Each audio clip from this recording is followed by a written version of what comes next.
Okay. Good morning.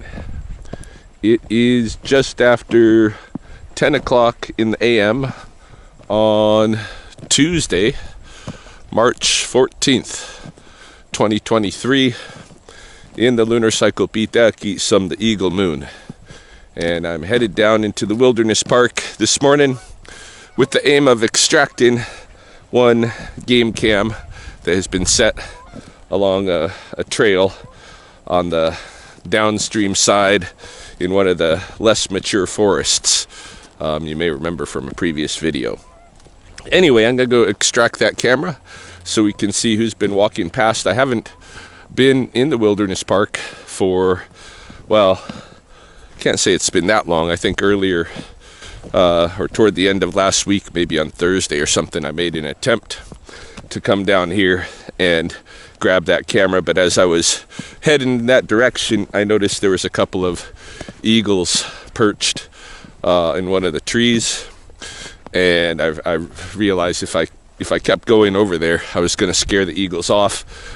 It had been last week all super cold, like 20 below and colder, so I figured, well, rather than scare off the eagles and go fetch the camera, then I would leave it for another few days, which I have, and return again after there's been a little bit of warmer weather, probably more animals moving around and that kind of thing. So we're headed down today to pick that up. We'll also tour the park, of course, see what else is shaking in the Lethbridge wilderness. Is there any updates I need to give other than that? I don't know. I'll think about it on the way. But we've just had a snowstorm pass through in the last hour or so. So any tracks we see are going to be super duper fresh. And I think the skies are going to clear out and give us some blue here pretty soon. Anyway, let's go check out the river.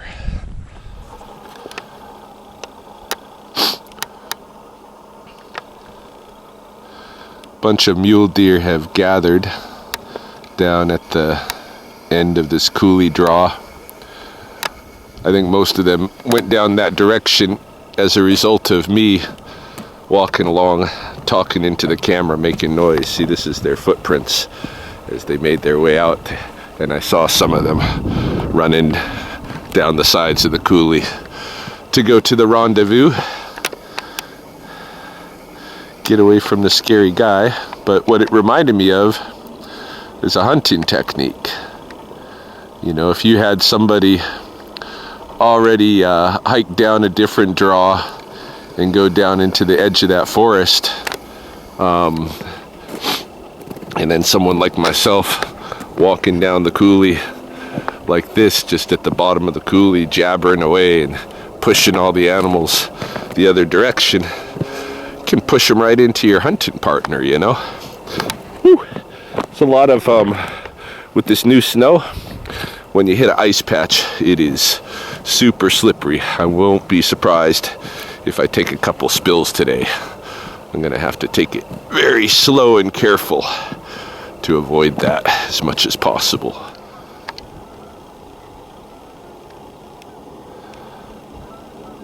I've tried in previous years to study or attempt to study what it is that the deer out here eat through their annual round.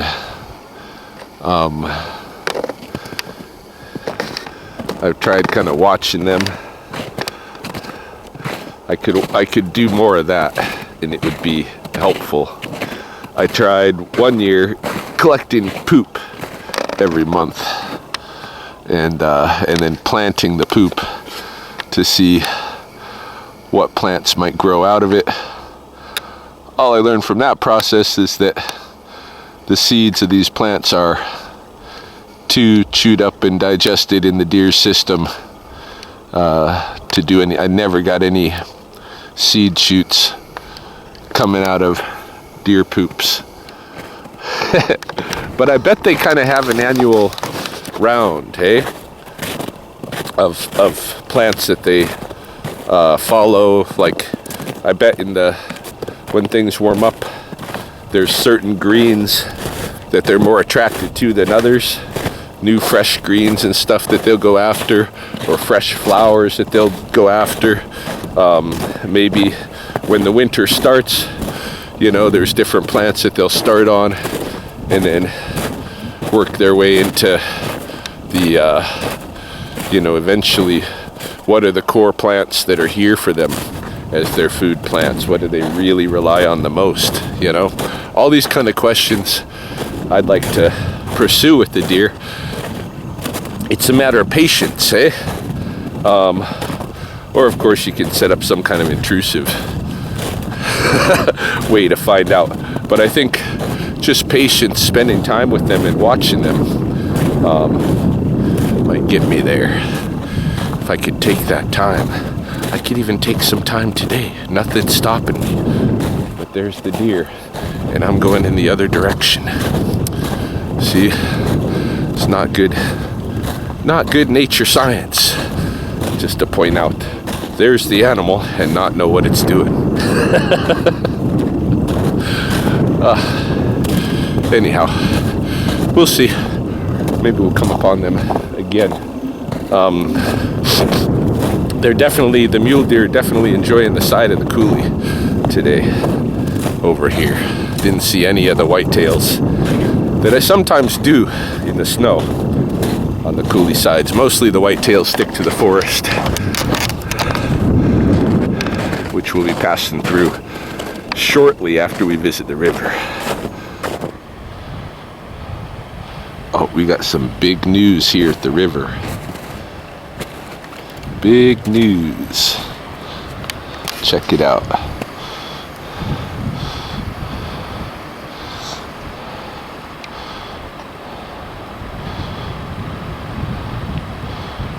Look who we got here. Ringbill gulls. They are brand new arrivals. The migration north is underway. The next moon is the duck moon, Sa'aki-sam, and the full moon of the duck moon is when the geese lay their eggs. It's also winter, or not also winter, also Easter. But yeah,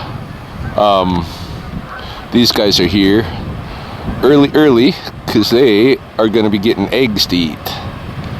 That's their main fare when they first get here. So the eggs are not far away. That's very cool. Very cool. The ringbill gulls are arriving. And looks like we got a couple of Mixikatsi mallards.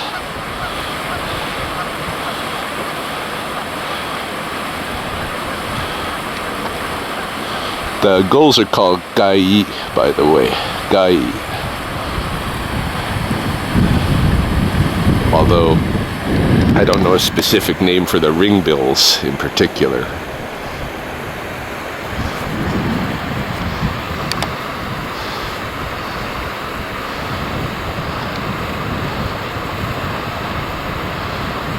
Well, they can feed off carcasses in the meantime, but I don't know if that's going to be good for them. Hey, we're going to see how the gulls react to the disease that's here. Yeah, actually, that could be bad. Let's head downstream. Just making my way through the forest. And as expected, here are the whitetails. Some of them anyway.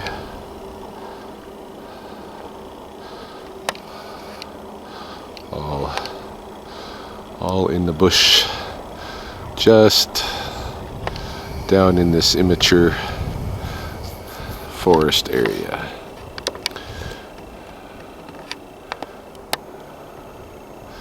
They're all disturbed by me though, so they're kind of on the move.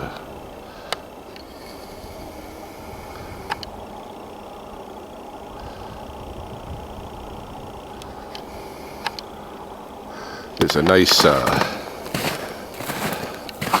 kind of a lookout here, a blind that you can use with the deer, if so inclined.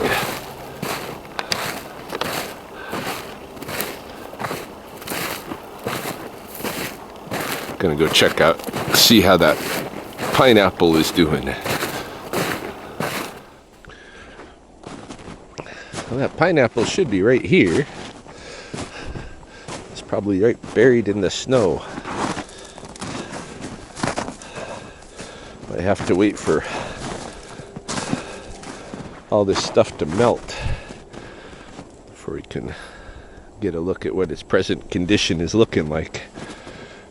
Oh well, it's worth a shot.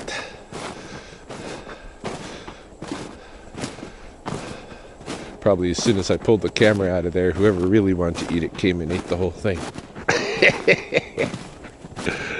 That'd be my luck. All right, make our way toward that other camera.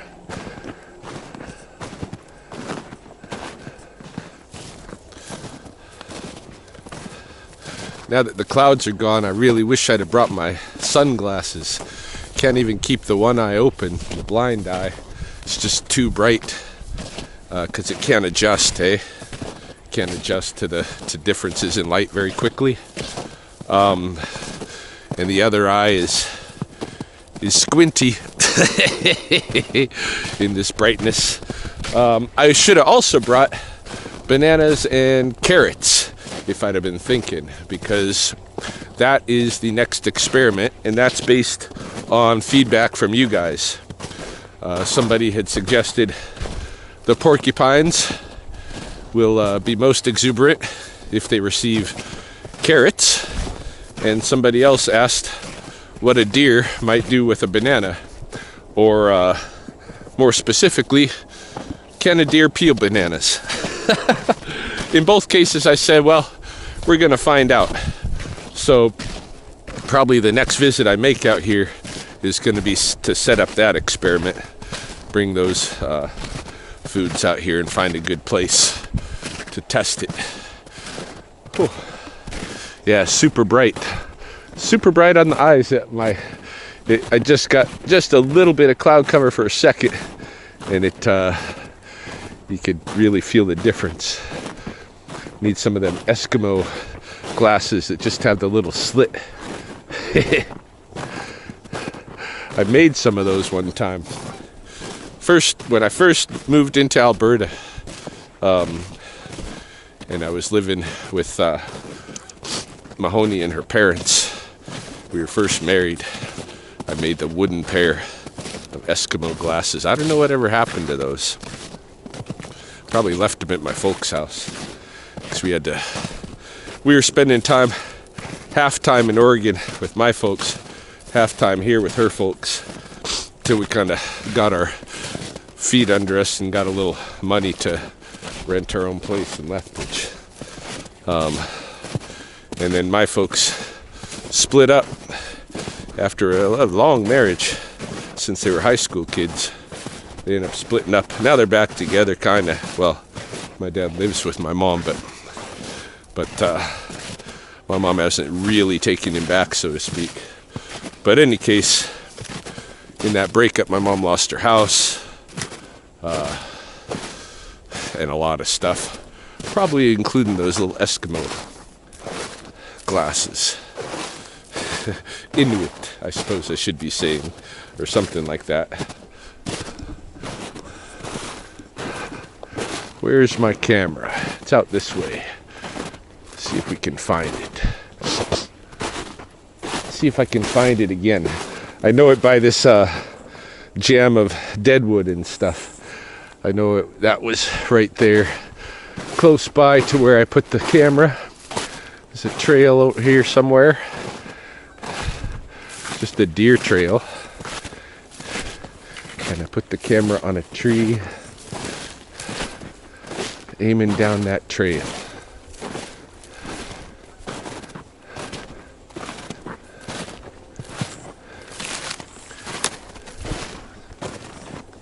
Yeah, this is probably that trail right here coming through. Something like this. Where is my camera.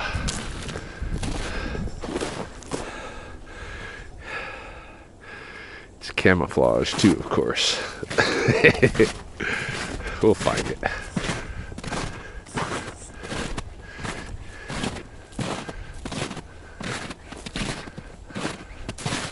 Oh yeah, I remember walking past this tree with its big old flicker holes.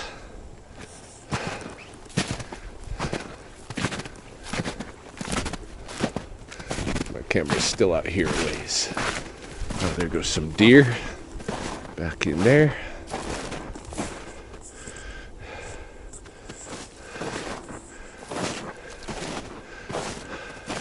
All right, I'll turn this off. Show you when we get to it. Aha! Spotted it.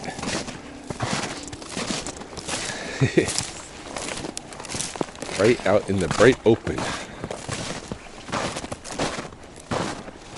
Look, I walked right past it. It's right here. Aiming down this trail. So we'll see what we got. Ah yes, getting my first look at the downstream river, and I see we have at least one eagle, one mature bald eagle across the stream. See if I can get that eagle in the frame here.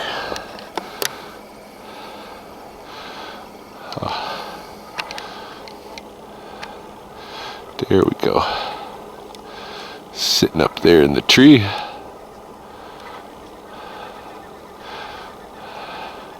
That's a golden eye that goes whistling past. So ways out there for me, that eagle. Always try to look before they fly off. I'm gonna go up, I think, above the trees and go this way, so I don't freak this guy over here out.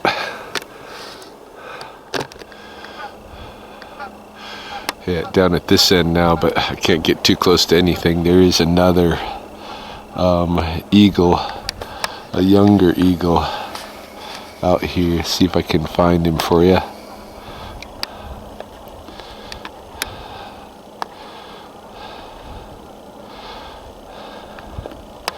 I think he was eating at the river as I moved over here, and then he flew up, and I'm still far enough away from him now that I'm not a threat, but if I keep moving closer, he's going to have a problem. So we're not going to go closer. We will go over this way and check out the river from this angle, and both the eagles can look at me from either side. Make sure I'm not advancing on them. They are very skittish here. They don't let you get anywhere close if they can help it, most of the time.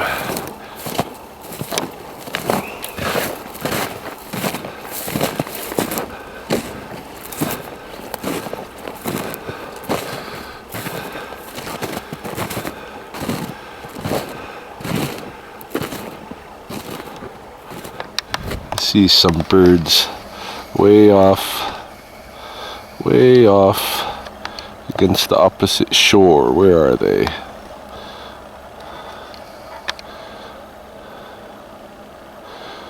Are they geese? Can't tell with my naked eye. I think they're geese.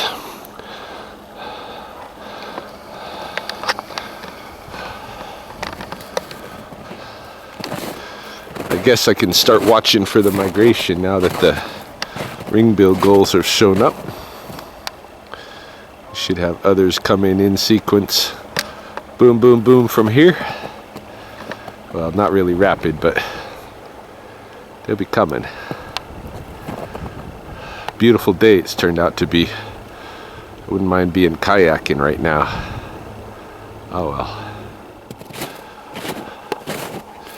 One last critter to take a look at here before we head up to the parking lot. go home and check out what's on the game cam. I seen this guy back when I was in the forest. I could see him from a long distance away because he's kind of positioned in this clearing here. This big branch sticking out.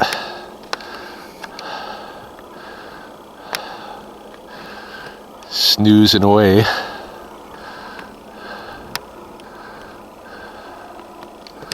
I had fun with those African porcupines over the weekend. Okay, skach. All right, let us go take a look at what's on the game cam. What did it see? The camera was able to pick up 2 mammal species.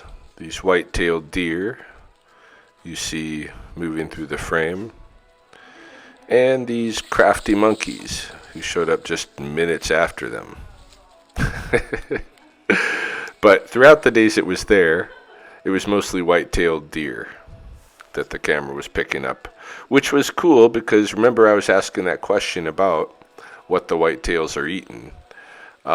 In this video, or in the videos that I collected, I got to kind of see a little bit of what they're up to.